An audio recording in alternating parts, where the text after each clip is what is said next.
Hello friends, कैसे हैं आप सब लोग। दोस्तों, ये हमारी दूसरी वीडियो है on the topic and the chapter of amalgamation. Previous video friends हमने जो की थी उसमें हमने बुक में से कुछ मटेरियल कवर अप किया था, जिसमें हमने टॉपिक यही बताया था कि अमेलगमेशन क्या है, अब्जॉर्प्शन क्या है और एक्सटर्नल रिकंस्ट्रक्शन क्या है। सो आई होप कि आपको वो जो मैंने बुक से क्लैरिटी दी है आपको वो क्लियर है। बेसिक कंसेप्ट किया था हमने इन तीनों के बीच में। अगर आपको थ्योरी पॉइंट ऑफ व्यू से भी आ जाए तो आप उसमें एक्सप्लेन कर पाएंगे। आफ्टर दैट इस वीडियो में हम लोग आपके साथ बेसिकली जो टॉपिक डिस्कस करेंगे that is related to purchase consideration, और मैं पूरा ट्राई करूंगी कि आपको वीडियो के अंदर उसके पूरे बेसिक्स क्लियर हो जाएं सो दैट आफ्टर वीडियो आप लोग प्रैक्टिकल्स भी ट्राई कर पाओ। तो इस वीडियो में हम लोग देखने वाले हैं कि जो हमारा परचेज कंसिडरेशन है, ठीक है जी, जो परचेज कंसिडरेशन है, फर्स्टली हमने जो लास्ट वीडियो में जैसे ही देखा कि एक कंपनी ओल्ड होती है और एक न्यू क्रिएट होती है, अमेलगमेट होती है या एब्जॉर्ब होती है, एक्सटर्नल होती है। तो इस केस में एक कंपनी पुरानी है और एक कंपनी नहीं है, ठीक है। तो इनको हम लोग बोलते हैं एक ट्रांसफर आ रहा है और एक ट्रांसफर है। कभी भी क्वेश्चंस को सॉल्व करते वक्त आप लोग उनको ये नहीं लिख सकते कि ये ओल्ड कंपनी है और ये न्यू कंपनी है। नो, आपको उसको किस नेम से कंसीडर करना है, that is a transfer and that is a transferee. Okay, so आपको ये चीज़ का ध्यान रखना है, क्वेश्चन में गलती से भी मिस्टेक नहीं करनी है, क्योंकि मार्क्स आपको पता है प्रैक्टिकल्स में कट हो जाते हैं। So this is old company को क्या बोलेंगे हम लोग कि ट्रांसफर की कंपनी है और न्यू ट्रांसफरी की। तो जो न्यू कंपनी है उसमें जो हमारा AS14 सेक्शन एप्लीकेबल होगा और जो ओल्ड कंपनी है उसमें लिक्विडेशन की प्रोसीडिंग्स एप्लीकेबल होंगी, जो कि आपको प्रैक्टिकल करते वक्त समझ आएंगी। अब देखिए, जो ट्रांसफरर है, ट्रांसफरी है जो ट्रांसफरर की कंपनी को टेक ओवर कर रहा है। ट्रांसफरी है, न्यू कंपनी एक बन रही है, तो ये पुरानी कंपनी को टेक ओवर यानी कि अपने अंदर एग्जिस्ट कैप्चर कर लेगा, मर्ज कर लेंगे। तो इसके बदले में ट्रांसफरी इस बंदे को क्या देगा, इसको क्या रिसीव होगा, that is PC, that is purchase consideration. अब ये तो है नहीं कि मैं अपनी कंपनी आपको एज अ कॉस्ट फ्री दे दूंगी, आपसे कुछ भी चार्ज नहीं करूंगी। इन रिटर्न मुझे भी तो आपसे कुछ चाहिए ना, मेरी कंपनी है, मैं आपको दे रही हूँ, तो इन रिटर्न मुझे क्या मिलेगा, उसको जो भी मुझे मिलेगा दैट इज परचेज कंसिडरेशन।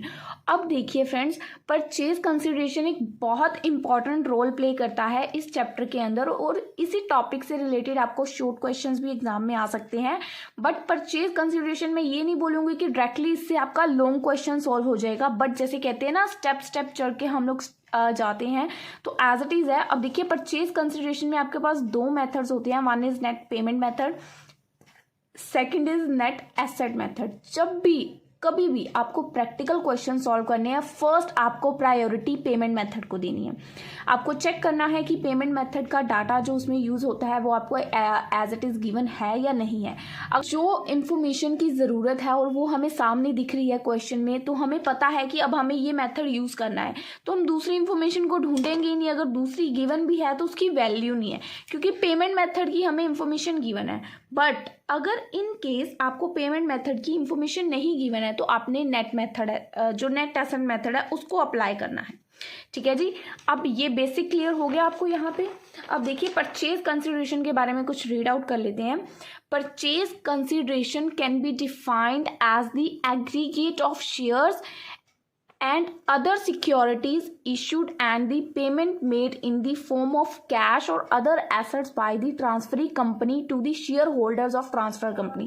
ध्यान से सुनिएगा, बहुत इजी डेफिनेशन है, पढ़ने में कितनी टफ लगी ना। अब देखो, परचेज कंसिडरेशन को हम लोग क्या डिफाइन कर सकते हैं कि इसके अंदर हमने aggregate of shares and other securities. अब ये समझने के लिए ना आपको एक छोटी सी चीज दिखाती हूँ, ये समझने के लिए।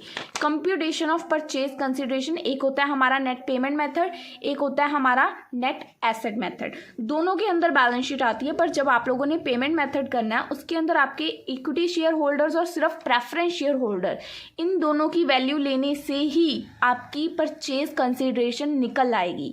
But in net asset method ऐसा नहीं होगा, आपको एसेट्स में से लायबिलिटीज को डिडक्ट करना पड़ेगा, वो भी उनकी मार्जिनल वैल्यूज पे। तो ये दोनों का बेसिक है। अब इसके अंदर देखो, जब हमने ये लेने हैं, take whatever that is given to owner. जब देखो, अब मैंने आपकी कंपनी को टेक ओवर किया, अब उसके बदले में मैं आपको कुछ तो दे रही हूँ। अब मैं आपको हो सकता है कैश दे दूँ, हो सकता है शेयर्स दे दूँ, हो सकता है डिबेंचर्स दे दूँ। सो इसके अंदर जब हमने परचेज कंसिडरेशन फाइंड करनी है, सब कुछ लेना है जो एक ओनर को दिया जा रहा है दूसरी कंपनी के through. Take whatever that is given to the owner, चाहे वो कैश है, शेयर्स हैं या डिबेंचर्स है, सब कुछ लेना है। और इसके अंदर जो हमारे एसेट्स हैं जो उनकी मार्जिनल वैल्यूज़ पे हैं वो ले लेंगे, एक्सेप्ट फिक्टिशियस एसेट्स हमने इसमें नहीं लेने हैं जो फिक्टिशियस होते हैं। उसके बाद उसमें से हमने माइनस करनी है एक्सटर्नल लाइबिलिटीज़, एसेट्स में से लाइबिलिटी। ये बैलेंस शीट का फॉर्मेट है, दैट डज नॉट मीन कि ऐसे ही परचेज कंसिडरेशन निकलनी है, जस्ट आपको फॉर्मेट में बता रखा है परचेज कंसिडरेशन आपकी ऐसे निकलेगी। एसेट में से लाइबिलिटी माइनस करेंगे, इसमें परचेज कंसिडरेशन आ जाएगी, और इक्विटी में प्रेफरेंस ऐड करेंगे तो प्रेफरेंस परचेज कंसिडरेशन आ जाएगी। That a very small part of this chapter. इससे आपके लॉन्ग क्वेश्चन सॉल्व नहीं होने वाले। सो ये बेसिक कंसेप्ट आपको क्लियर है। अब इसकी डेफिनेशन ध्यान से सुनो। परचेज कंसिडरेशन को हम लोग डिफाइन करते हैं, एग्रीगेट ऑफ, इसमें शेयर्स आते हैं, अदर सिक्योरिटीज़ जो इशू की जाती हैं और उनके रिलेटेड जो पेमेंट की जाती है in the form of cash या अदर एसेट्स या मेथड्स के through by the transferee company to the share holder of the transfer company. Transferee company से पेमेंट की जाती है ट्रांसफर को। That is a simple basic concept of this chapter purchase consideration. ये chapter ना काफ़ी सारे बच्चों को लगता है कि बहुत ज़्यादा टफ है, बट आपको मैं इजी मैनर में समझाने की कोशिश कर रही हूँ। परचेज कंसिडरेशन की डेफिनेशन में हमने जो लिखा है मैंने आपको विद प्रैक्टिकल एग्जांपल बताया। इसको हम क्या डिफाइन कर सकते हैं कि इसमें जितने भी नंबर ऑफ शेयर्स हैं, सिक्योरिटीज़ है, जो भी इशू की जा रही है ओनर्स ऑफ द कंपनी को, उसके लिए जो भी पेमेंट मेथड किया जा रहा है, चाहे वो कैश में दिया जा रहा है, चाहे वो उनको डिबेंचर्स दिए जा रहे हैं, चाहे वो उनको शेयर्स दिए जा रहे हैं, by the transferee company to the company के शेयर ट्रांसफर कंपनी, यानी कि जो ओल्ड ओनर्स थे कंपनी के, उनको दिया जा रहा है। That is a simply basic purchase consideration. इसमें कुछ ऐसा नहीं है कि आपको समझ ना आया हो।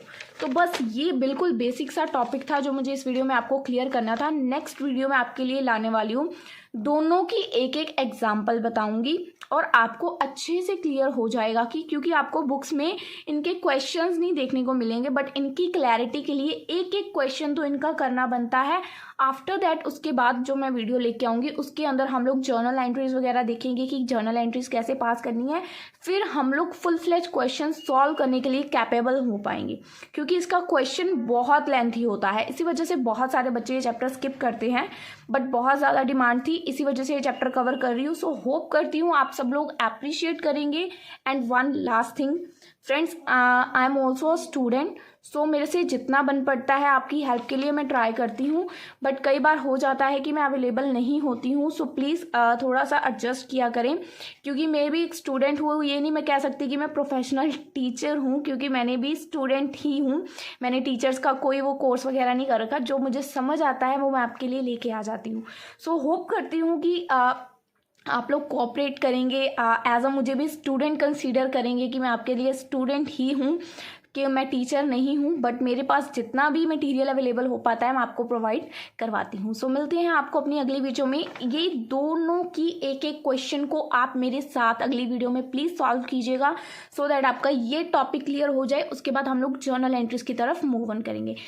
सो बाय बाय फ्रेंड्स, मिलते हैं आपको अपनी नेक्स्ट वीडियो में।